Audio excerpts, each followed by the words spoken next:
Po zachwycającej abruzji postanowiliśmy odkryć południowe Włochy i Sycylię. Połowa października to idealny moment, bo Włosi już dawno skończyli urlopy i jest dużo luźniej niż wakacje, a temperatura dalej oscyluje w okolicach 30 stopni. Zapraszamy na południe Włoch razem z nami.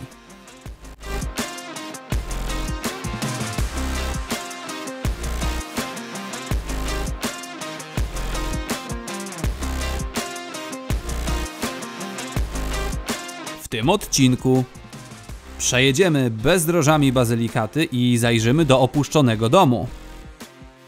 Pomożemy powstać listonoszowi. Obejrzymy domy Trulli. Zapakujemy się na prom do Messyny. Zapraszamy do oglądania i subskrybowania kanału.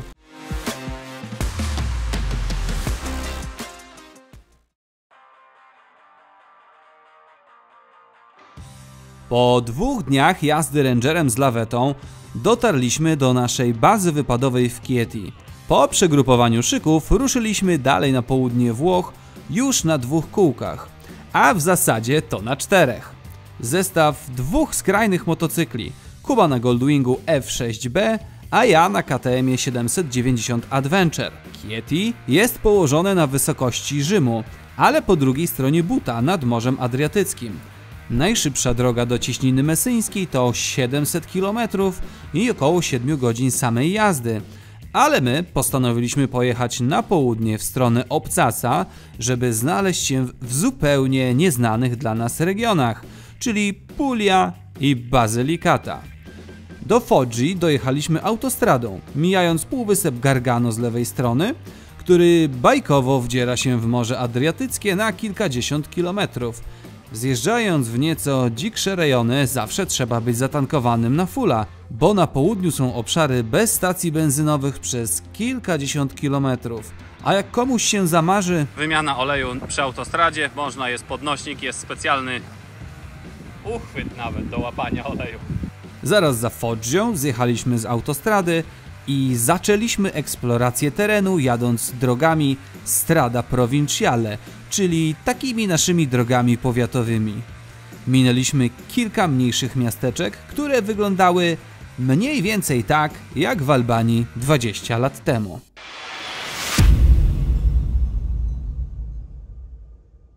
Wjechaliśmy do jednego z biedniejszych włoskich regionów. Droga nagle zaczęła się zwężać, a słońce palić mniej niż zwykle. Za chwilę droga asfaltowa po prostu się skończyła.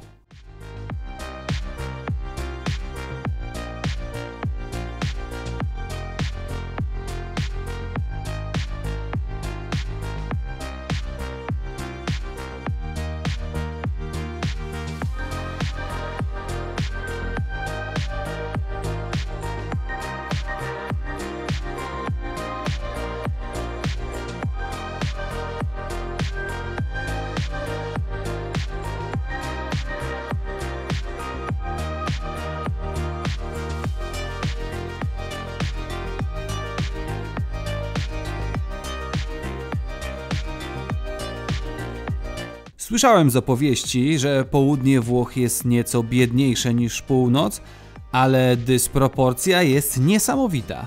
Dziesiątki kilometrów pustej przestrzeni i setki opuszczonych domów i gospodarstw pośrodku niczego. Ale czad, jesteśmy w Bazylikacie. To zupełnie inne Włochy niż te znane mi i wam zresztą też. To nie północ, to jest biedne południe. Jedziemy od 40 minut, nie spotkaliśmy żadnego auta. Zresztą widzieliście, jak droga wyglądała. Jesteśmy obecnie, nie wiem, na środku takich górek trochę jak Bieszczady. I patrzcie, jest 5 takich samych chałupek po drodze, opuszczonych, i przy każdym w tym samym miejscu wyrosło drzewo. Idziemy do środka, zobaczymy, jak to wygląda. No urbex taki typowy. Nigdy w życiu nie byłem w Nevadzie, ale czuję się, jakbym był w Nevadzie z filmów. O, tu głęboko zaorane. Ciach, dobra, wejdziemy tutaj. Może żaden trup nas... Nie no, ja pierdzielę, są śmieci i schody. Zderzak. Nie wchodzimy dalej, ja się dalej boję wejść na górę normalnie. Ja pierdzielę. Szyby oczywiście powybijane. Motocykl gdzie stoi? Tam. Dobra, spylam stąd. Czy wejść na górę? Dołącz do naszego wyjątkowego wyjazdu. Razem z doświadczonym przewodnikiem przemierzysz najpiękniejsze trasy, odkrywając ukryte perełki słonecznej Sycylii i górzystej Abruzji. Nie martw się o logistykę. Twój motocykl przetransportujemy do Włoch, a Ciebie odbierzemy bezpośrednio z lotniska. Wejdź na www.motowyjazdy.pl i sprawdź kalendarz wyjazdów na 2025 rok. Ciao! Do zobaczenia w słonecznej Italii.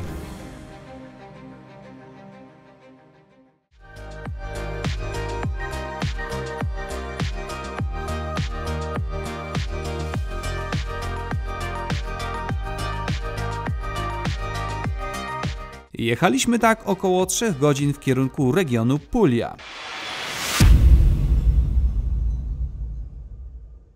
Jak tylko opuściliśmy Bazylikatę, wyszło słońce i znaleźliśmy się trochę w innym świecie. Większość dróg SP w tym rejonie jest do siebie podobnych. Okalają je murki ułożone z kamieni. Nie mają one żadnych funkcji ochronnych, to po prostu nadmiar kamieni zebranych z pól. Żeby ich nie wywozić, właściciele gruntów robią z nich na granicy niskie murki. Dlatego krajobraz wygląda tak, jakby wszyscy się umówili na postawienie niskich płotków. Dojechaliśmy także do naszego celu. Jesteśmy w Pugli, w Arbello, miejscu wpisanym na Światową Listę Dziedzictwa UNESCO. Jesteśmy tutaj dlatego, że jest ono znane z domków Trulli. I słuchajcie, Trulli to nie jest żadne plemię, które przybyło na tę ziemi, to nie jest też żadna religia. Domki te powstały ze względów podatkowych, dlatego że jak było to księstwo neapolitańskie, to od zakończonych budową domów pobierano opłaty. Te domy nigdy nie zostały uznane za zakończone. Sama budowa polegała na tym, że kładziono kamienie, które nie były w żaden sposób ze sobą spojone i ten domek nigdy nie został ukończony. Tak się spodobało, że powstało całe miasto właśnie z takich domków. Charakteryzują się tym, że są na podstawie koła i kończą się taką spiczastą kopułą, co zresztą z greckiego słowo trulli dokładnie to oznacza. Takie domki są atrakcją turystyczną, ale można także zamówić sobie w nich nocleg. Ceny po sezonie startują od 100 € za domek na obrzeżach.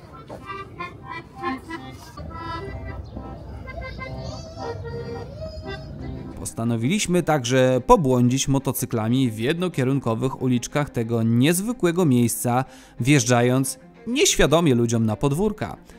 Brak tu jakiegokolwiek oznakowania, więc trudno zorientować się, czy uliczka jest ślepa, czy może jest dojazd do jakiejś głównej ulicy.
Kupiliśmy sobie aperitivo na dzisiejszy wieczór. Jest zdecydowanie tutaj podkreślone, że ta kiełbasa jest pikantna. Mogliśmy także obejrzeć domek Trulli ze środka. Nasz był zaadaptowany na Airbnb z 2 sypialniami, dużą łazienką i pokaźnym, zaokrąglonym zgodnie ze sztuką salonem.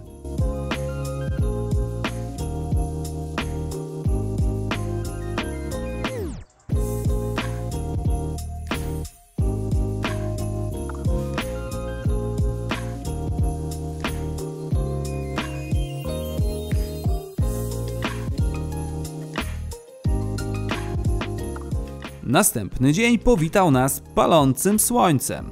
Do Matery, która była naszym następnym celem, mieliśmy 70 km. Po drodze wjechaliśmy jeszcze do miasteczka Noci, aby pospacerować motocyklami po wąskich uliczkach tegoż miasteczka. Wtedy wydarzyła się dziwna rzecz. Pomóżmy typowi.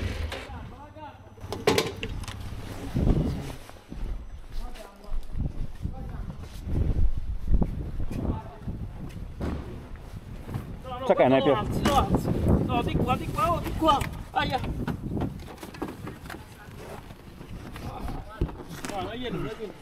Jedna z pań, która tam stała, była lekarzem, więc pomoc została udzielona natychmiast. My kontynuowaliśmy znakomitą zabawę gubienia się w wąskich uliczkach. Jest coś ekscytującego w tej konkurencji. Wyłączasz nawigację, próbując się wydostać i co chwilę zatrzymujesz się przed ślepą uliczką. Przejazdy są na tyle wąskie, że nie ma szans przejechać autem.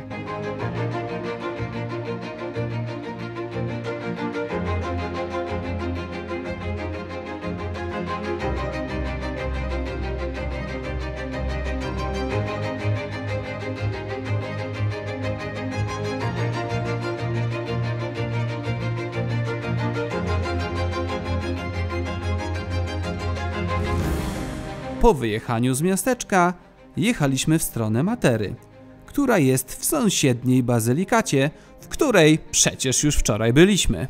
Ten piękny biały budynek po lewej to nie pałac sułtana, tylko zakład i targ mięsny. Po chwili byliśmy już w Materze. A co nas tutaj przywitało? Tutaj się znajduje takie oto właśnie oszałamiające centrum historyczne, które tak naprawdę, no to są dawne slumsy, to są domy wykute w skale i tylko jedynie fasady tych domów były murowane, a cała reszta jest po prostu wydrążona w skale. I jeszcze w XX wieku ludzie żyli tutaj bez prądu, bez wody, ze zwierzętami gospodarskimi, które żyły w tych domach razem z nimi. Potem się dopiero o tej części, o tym mieście zrobiło głośno, no a jak przyznacie, widok jest tu rzeczywiście naprawdę oszałamiający. Zobaczcie, tutaj nawet w tamtym miejscu mamy kościół, który jest wykuty w skale z wejściem. No robi to naprawdę niezłe wrażenie. Jest to jedno z najlepiej zachowanych miast na świecie, wyrytych w kamieniu. Kręcono tu pasję Mela Gibsona. Miasto wygląda tak autentycznie, że nie trzeba było ustawiać scenografii. Mieszkańców dawnych slumsów przesiedlano do nowych dzielnic siłą w latach 50. XX wieku. Część z nich próbowała wracać na noc do swoich dawnych domów, których pilnowała wtedy policja. Większość kamiennego miasteczka w Materze jest dostępna do zwiedzania spacerem. Atrakcji i punktów do zwiedzania jest na tyle dużo, że można śmiało spędzić tu cały dzień. Matera stała się jednym z najpopularniejszych miast turystycznych na południu Włoch, więc powstało wiele hoteli, restauracji i deptaków, które przyciągają turystów. Nam wystarczył spektakularny widok i poznanie historii tego miejsca.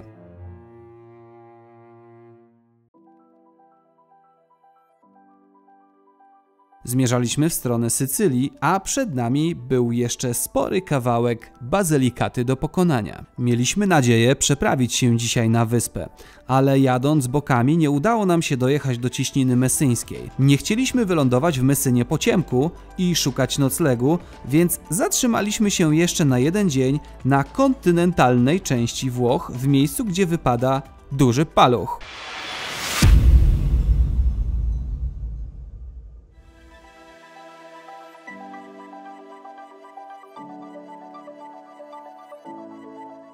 Dobra, jest 7:30, kąpiele już uskutecznione, wszystko zrobione, bagaże zapakowane, więc można jechać. Zobaczcie, w jakim ładnym miejscu się zatrzymaliśmy. Nie dość, że ładnym, to jeszcze bezpiecznym, bo jest kupa kamer, które działają, znaczy nie kamery działają na czujki, tylko światło działa na czujki, więc motocykle są bardzo bezpieczne. Jeżeli będziecie planować wyjazd na Sycylię i zatrzymacie się akurat tutaj na nocleg, to na pewno będzie bardzo bezpiecznie. Kuba umie po włosku, więc rozmawia z panią właścicielką. Pani właścicielka przywitała nas pięknym uśmiechem i po 7:00 pognaliśmy do Villa San Giovanni, czyli do miasteczka, z którego odchodzą promy do Messyny. Droga okazała się całkiem motocyklowa.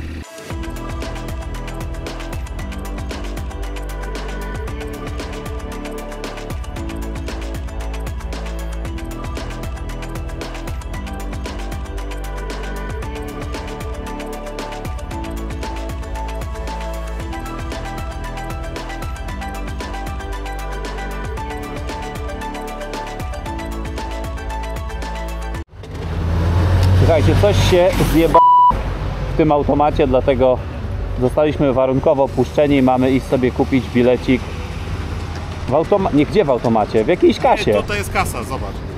A, tutaj w kasie mamy kupić. No bo normalnie, słuchajcie, jest brameczka, przejeżdża się. Tu się płaci za motocykl 14,70. Jest specjalny wjazd, tak jak widzieliście na górze, tylko dla turystów. Więc nie ma tu jakiejś wielkiej kolejki. O, tu jest godzina, kiedy następny odpływa i kiedy będzie na miejscu. Zatyczka do ucha. Załatwione? Tak, zatyczka nigdzie nie spadła. Jest.